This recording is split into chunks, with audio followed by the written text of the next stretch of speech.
नमस्कार, संध्याकाळचे 7 वाजलेत आणि आज महाराष्ट्र या बातमीपत्रामध्ये आपल्या सगळ्यांचं स्वागत। मी प्रसाद काथे। बातमी आहे ती महाराष्ट्रामध्ये होऊ घातलेल्या विधान परिषद निवडणुकीच्या संदर्भातली। विधान परिषदेच्या 9 जागांच्या साठी निवडणूक होऊ घातली आहे आणि त्यासाठी आपल्यालाच संधी मिळावी म्हणून भारतीय जनता पार्टीतले अनेक जण देव पाण्यात घालून बसलेत। भाजपा 9 पैकी 5 जागा लढवणार असल्याने अनेकांच्या इच्छा आणि आकांक्षेला धुमारे फुटलेले आहेत।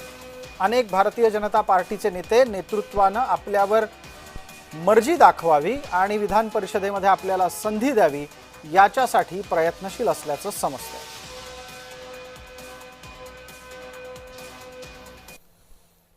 ही विधान परिषदेची निवडणूक ही विधानसभेतल्या आमदारांमधून निवडून जाण्यासाठी असल्याने विधान परिषदेचा कोटा कसा ठरतो ते आता आपण एकदा समजावून घेणार आहोत।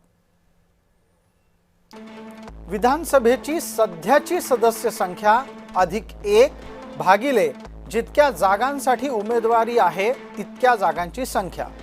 या गणिताचं म्हणजेच या समीकरणाचं जे उत्तर येतं त्यामध्ये 1 जोडायचा असतो आणि याच्या अनुसार जर सध्या परिस्थिती पाहिली तर 2 आमदारांच्या निधनामुळे महाराष्ट्र विधानसभेची सध्याची संख्या 286 आहे।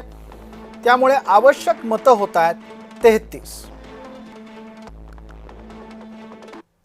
दरम्यान या विधान परिषदेमध्ये काय समीकरण असू शकतात ते आता आपण पाहणार आहोत।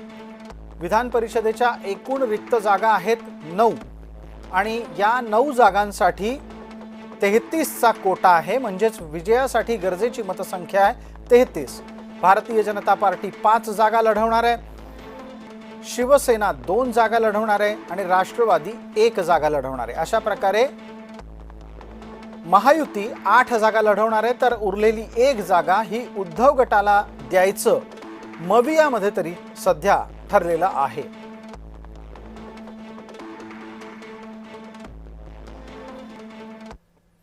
दरम्यान या सगळ्या समीकरणाच्यासाठी भारतीय जनता पार्टीच्याकडून कोण इच्छुक आहे त्याची जी सूत्रांनी दिलेली माहिती आहे ती आपण पाहणार आहोत आणि या निमित्ताने या इच्छुकांचे चेहरेही आपल्या समोर येत आहेत। भारतीय जनता पार्टीच्या महामंत्री माधवी नाईक, भारतीय जनता पार्टीचे उपाध्यक्ष केशव उपाध्ये, रणजित सिंह निंबाळकर माजी खासदार भारतीय जनता पार्टी, तसंच राम सातपुते हे सुद्धा निवडणुकीच्या साठी इच्छुकांच्या यादीत आहेत।